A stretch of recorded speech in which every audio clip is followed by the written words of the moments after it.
Welcome, everyone, to today's episode of Getting In, a College Coach Conversation. And I'm Sally Ganga from College Coach. For my second segment, I'll be talking with Landis Fryer, College Coach veteran and former admission officer, about summer programs, because no, it actually is not too early to think about those. For my third segment, I'll be joined by Mary Sue Yoon, College Coach veteran, about high school juniors and what they should be doing to start the college process. So we got a lot of really experienced people here coming on today.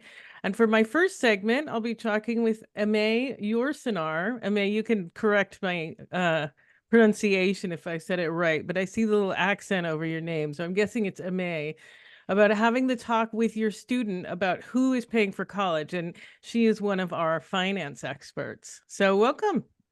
I usually go by Aimee. Just Aimee's fine. Oh, just Um, Aimee is fine. Okay. yeah, All right. So Aimee Yorsaner or Yorsaner, like you're saner than I am, which yours. is probably There we go. true. Let's just put that I out there think I right can now. remember that. You're saner. All right. Although I might not agree, but so Well, most people don't, but it's whatever. Spelling it is half the battle. So Aimee. My whole life is just perfectly fine. okay.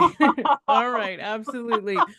Yeah. The problem is I speak French. I spent time in a Oh, French speaking yep. country, so that's why that came up. So Oh, it makes um perfect sense. Your pronunciation is correct in yeah. in most places, in most French speaking places. Just here in the Not U.S. in mostly. yes. Yeah, Aimee's just fine.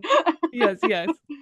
All right, so we're talking about something that I think is really important, and Yeah, I'm sort of continuously astonished at how little this topic is addressed. And for it sure. is having the talk about who is paying for college. And I know it's not the topic for today, but also you're paying and how much you're willing to pay, Right, right? Have that right. discussion as well. Are you willing to foot the bill for a public school, but not a private? Let's all have the conversation. So let's start with who should pay for college. And obviously opinions differ, but let's start with that. I think you're right. I mean, I think this conversation, people are afraid to have this conversation. Let's just put that out there. I mean, let's put the elephant in the room, right? Paying for college is a challenge for most families. It's Mm. really expensive, regardless of where you go. It's really expensive. And so ultimately, we want to take that kind of fear out of the conversation. But it's the most important conversation you can have is who's going to pay for it? I think students expect parents are going to pay for it. Parents are looking at their budgets and they're like, how? I don't know. But the reality is, it's a combination. It is a family obligation. Our parents might be contributing if they're able, but, it's not necessarily the parents' full responsibility, and students shouldn't necessarily expect that it's going to land fully on their parents. Students, it is your education. So you might have to have a contribution towards your own education. And maybe you might have some extended family members, but there's also a role and a space that colleges might have a contribution, and we'll get into that a little more, but you might not expect that, oh, a college might help me pay for itself. How do we go about that process? And so Mhm. that's not necessarily that immediate thought, but you all apply for scholarships, right? You all want to apply for financial aid. That's how colleges help you. So we'll get into that a little bit more in this conversation too. Mhm. Yeah, and let's go straight into that. Like how do people you know, apply, right? Or So and how do yeah, you start with the discussion? I mean, whichever you want to have go sure. first. So when we talk about families, we kind of think about, when I talk to families about how do you approach families with this conversation, we kind of think of it as a two-step process. Like, families should think about, what are you willing and able to contribute? What are your available sources when you're thinking about, how am I going to approach this conversation? Like, what are you willing and able to contribute? What's your bottom line? And I think a lot of families skip this step. They're just thinking, where am I going to let my kid apply for college? What, let's apply, and then we'll figure out that part later. But so that's the part that's most skipped, which you shouldn't. They're just thinking, oh, it's their dream. Let's just let them apply everywhere. And then the second step that we advise is finding the colleges that are going to meet that bottom line. And I think families kind of get those steps confused, whereas they just are applying and they're going to figure out how to meet that cost later, where they are getting that backwards. You should really figure out, what's your bottom line, what can you afford first, as far as Mhm. how do you figure out how determining that bottom line. There's kind of three main ways that families pay for colleges Mm-hmm. out of their pocket. And I'm not talking about financial aid right now and that process and scholarship right now. I'll get to those in a little bit. But when we're talking about that, about how families themselves pay for it, you can pay for it accumulated past income. So we're thinking about savings. So the big trigger words that you're going to think about that when you think about savings, the buzzwords you're going to hear are like 529 plans, whatever savings vehicles you may have started for your kids when you thought about college savings. That's your accumulated past income, if you will. Or maybe you're thinking about present income, your cash flow from your monthly incomes like you have for your other bills. Maybe you're thinking about a payment plan to schools, or maybe you're thinking about using future income, otherwise known as borrowing. So those are a combination of three different ways that you can pay for college. So when you're thinking about, okay, what's your bottom line? You have those three kind of buckets to tap into to pay for college. So when you're thinking about that, okay, what do you have from each of those sources? And so you can look at, okay, here's my budget, here's what I have. What's that total? I have that over 4 years. What's that total and how far can that get me? What types of schools can that get me? Mm-hmm. Okay.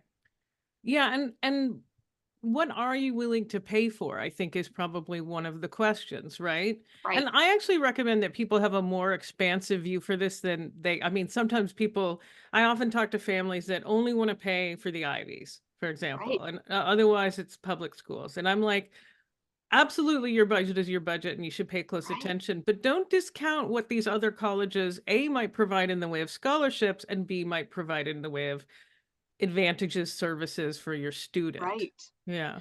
I couldn't agree more. I think when you're looking at what you're willing to pay for, I think you need to look at what are these schools really offering you? What is it about that school that you're willing to pay for? You want to look Mhm. at, yeah, you want to look at the dorms, you want to look at the athletics, you want to look at the program, you want to look at the networking and the internships and the campus and the study abroad opportunities. What are you looking at that's specific to that school? What are you willing to pay more for? What are you not willing to pay for? Mhm. So it's really an opportunity to get involved and your student involved too, about like what is important to you when you're doing these college visits. Like, so when you're that set on a name, it's I try to get families thinking about when I'm talking to them, you know, really focused on attributes, not the name of a school. Like really Mhm. what's important to you, what attributes are important to you, not the name of a school, not a specific school, but what attributes are important when you're looking for an education. Because in my mind, you're shopping for a job, really, not a school, but a job. Mhm. You're shopping for a career down the road. So I've Mhm. I've had this conversation. I've been in higher education for 22 years now. And so at the end of the day, I can't tell you how many times I've had this conversation about like, this is my dream school. Is it really the school that's a dream or is it the profession? Because the school is really well, maybe it's more than 4 years. It could be 8 years, depending on what career path Mhm. you're going towards or more. But at the end of the day, is it really the school that's the dream or is it the profession? So what really is the driver here? So really think about that when you're going into that. So is it true that that's the only school on this planet that offers those characteristics? And Mhm. think about that when you're thinking about, is this the only place you're willing to pay for? Mhm. Yeah, I just had a conversation with a family that wanted to know which Ivy was best for pre-med, and I said, "Okay, I'm quite sure they're all good, but so are a lot of other schools. Right, So I really suggest that you broaden your search. There might be other schools that are better than the Ivies, you know? right. So, when it comes to what you want, what you're looking for, what you're thinking about." So it was an interesting call because they kept returning to the Ivies, and I was sort of like, I think I can be of most value in helping you to think about some of these other options, you know? I couldn't agree more. I think people get like sidelined into this brand name instead of thinking about what's a competitive program at the right price, right? Mhm. So I think when I talk to, I think the med school analogy is one to follow because I'm like, okay, let's think about this. If you make a certain level of income, the Ivies only do need based aid. So when I think of it from a financial perspective, I'm thinking, okay, well, if you don't qualify for need-based aid, there are no merit funding there. So if you don't qualify for need-based aid, you're looking at potentially X dollars. You're paying all of that out of pocket plus the cost of med school. So you could be looking at $750,000 Mhm. for a med school education by the time all is said and done. Mhm. Is that Mhm. what you're prepared? If the answer is yes, great. That's Mhm. fine. As long as you're knowing what you're getting yourself into, as long Mhm. as you're prepared. Yeah. By the way, I just want to say that 750 price tag is med school included. Like, Correct. I That's don't want undergrad and everyone to grad. have a Yes. Yeah. No, no, no, no, no. panic attack that they're Yeah. No, no, no, having right no. now. Yes. Yeah. That's 4 years of So, undergrad and 4 years of med school. So yeah. that would be combined the 8 years. Yes. Yes. Yes. So when we're adding those two, and then when I say that to families, they're like, wait, what? And I'm like, Yeah. Yes, you need to think about 4 years of undergrad plus 4 years of med school." And they're like, Mhm. "Oh, yes, you need to think about this." Like, Mhm. and they just don't. And then until you put it in some perspective, that there are some really great competitive other programs that can put you on the same pathway for a fraction of the cost that could be more in line with what your budget idea was. So Mhm. it's about knowing what that bottom line is and having a conversation Mhm. before you get to that point and looking at those numbers. And then instead of the 11th hour going into your search, being like, hey, wait a minute, that makes more sense. Right, right. And that brings up like, so who actually gets to control the decisions about the college process? I mean, I think some people would say, well, I don't have any choice. You just have to pay that much these days. So who gets to control this? Newsflash, you do. The family, you Mm, do. You get to decide as a family, like what's important to you in this college process. You get to decide what you're willing to pay, and you as a family get to decide where your child's going to enroll. But, we get it. There's going to be a lot of people and things around you that are going to try to wrestle that power from you but I'm going to encourage you not to let them. Colleges are going to try to tell you what they want you to pay, but you don't have to listen. mhm, If they don't meet your bottom line, you can walk away. You might be tempted to worry about what your friends and neighbors are going to do and what to think, but don't. You might have totally different priorities than them and totally different financial situations from them. Don't let them control your decisions. You might, try to like guilt and fear try to control the process. We all want to do what's right for our kids. I mean, that's a universal fact, right? We're all going to worry that we're going to do the wrong things. I think, again, here's what you don't need to do. You don't need to let that anxiety force you into a corner and make decisions that you won't know aren't right and put mm, you into a bad financial place.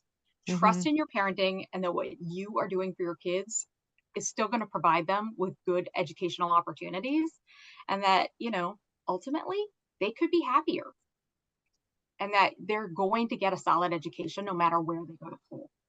And then again, like probably most importantly, don't let your child put themselves in a bad financial place either. Remember that in all likelihood, your child has never worked a full time job, has never paid rent, or, never had to a mortgage or rent or utilities or bills, that they don't have the financial experience that you have. So while your child should have a voice in this decision, we'd encourage you to let them drive the search, but give it like when it comes time to paying the bill and undertaking this process, they should do it within the parameters that you're setting. mhm, mhm. So I just want to give you a heads up. We have about 4 minutes left, so Yep. we're going to want to. Yep. But Well, it's very clear to me that you should discuss the bottom line with your student. Then. absolutely. And I think you should do it early. You shouldn't be Hmm. having the conversation, April 30th when they have to make a decision May 1st Hmm. about, what your affordability is and what you're going in. I think some of the biggest heartaches I've ever seen in my career are those who wait until that last to say, hey, you know what, we really can't afford this.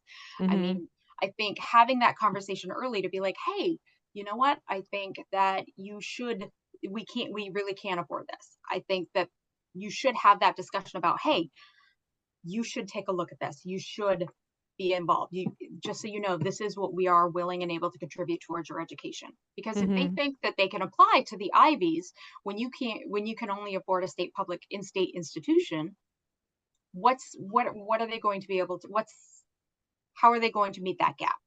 Hmm. And if they're not willing or they're not able to get a loan and you're not willing to co-sign on a loan for that difference, and that is not going to be a reality for them, then what are you setting them up for? Mhm. Whereas if they go in with an awareness that the school has to come back with a certain offer to make that a reality, then you're mitigating that Mhm. disappointment. Then you're all Yeah. going in with an awareness and on the same page about what needs to happen for that discussion. Mhm. Yeah, I mean, I people who listen to this show have probably heard this before, but I applied to a couple private schools and a couple public schools, and my mother very clearly said to me, "I am hopeful for the private colleges that I will be able to afford the one that you want, but I might not be able to. So you might have to go to a UC," which is not a Right, bad thing, right? And I was like, right, "Okay," and I knew. And then that way, actually, when it turned out that I got the financial aid package I needed, I was thrilled, but at no right. point did I expect it. And so I invested myself in the UCs that I got into and really figured out, okay, I'll go to this one and I know I can be happy there. It's not my first choice, but I know I'll be happy. So I always recommend that people do the same thing. Absolutely. I honestly couldn't agree more. I mean, I think, investing in yourself to know, okay, I'm going to, as the student in this process, as far as kind of getting into like what should my role as a student be, knowing, oh, okay, this could be what my family could afford. I know that they may allow me to apply to the wide variety of schools. I know that, okay, if I'm going to be in this school, I'm going to find the best program within this price point. Mhm. And I'm going to just see what's out there, but find the best within this range too. And just know what the options are, right? And students should have a role in their education, can have a role if that's what the agreement is. If the parents are going to say, hey, this is what your obligation is going to be within your what your education is going to be, if the parents are going to require that, the same combination of what I was talking about before, savings, current income, and future income that I was talking about as far as from the parent perspective, can also be for the students. If students have savings that they've been saving for, or current income or future income, students can borrow, students can save, students can work towards their education. So that's not the popular thing, and parents don't necessarily all not all parents want to put that up burden or obligation on their students, but they can do that. So they can have that contribution towards their education as well, so they can have a role in their education too. Mhm. Absolutely. Any sort of final thing that you wanna really emphasize that people keep in mind when they're thinking about this? We do have, let's say 1 more Couple minute. minutes, yeah. So I Yeah. think there's like two main things that I wanted to go. I did say I'd get back to the college piece of that. There is a sticker price versus net price. And I've made the comment a couple of times that you can compare, the college may have a price. Yes, they have that sticker price, but you want to look at what their net price is, right? So you want to see what kind of discounts are they going to offer, either through merit scholarship, which is having that balanced list. Are they going to offer you any scholarship for attending? So that's how they're going to help you pay for college, or through need based financial aid, applying for the FAFSA, or if they require a CSS profile. So those are ways that schools are going to help you pay for college. That's what you're going to want to look at. And so, also in line with that, when you're applying to schools and you're looking at, okay, am I going to have to borrow to make up this difference? I want you to think about, okay, what's your chosen profession? What's the average starting salary? If you're Mhm. going to take on loan debt, what's that loan repayment going to look like? When you get to that point of having to budget and think about, okay, yeah, I'm going to take loans. What's that loan payment going to look like? If I'm going to have to pay rent, and I'm going to live on my own once I graduate. Can you afford what those loan payment and what that loan obligation is going to be? Is that big 4-year private where you might not have gotten any aid? Is that loan payment sustainable versus, this other school that has a really good competitive program at a fraction of the price, where that monthly payment is going to be way more sustainable for you, and you're still going to have a solid career? Is that going to make more sense for you? I'm not saying either choice is wrong for you. I just want to make sure that your family goes in eyes wide open. So I think that's where those of us at College Coach, we just want to make sure you're going in eyes wide open. As long as Mhm. you're doing that, that's all that matters. Mhm. Yep, I completely agree. All right. Well, I think that is it for this segment. It's such an important one, though. So I really appreciate you coming on. Like, I just really wish everybody would talk about this really early. I mean, we're talking junior year. Don't wait until Absolutely. the senior year. So, or even earlier, freshmen, Yeah. sophomores can have this conversation about, okay, what's important to you? What's Mhm. your budget? Let's think about this, about what's really important when we're thinking about these ahead of time. But definitely junior year, like leading up into that for sure. Absolutely. All right. Well, thank you so much, Amy. Thank you. Have a great day. You too. All right. And when we return, I'll be welcoming Landis Fryer.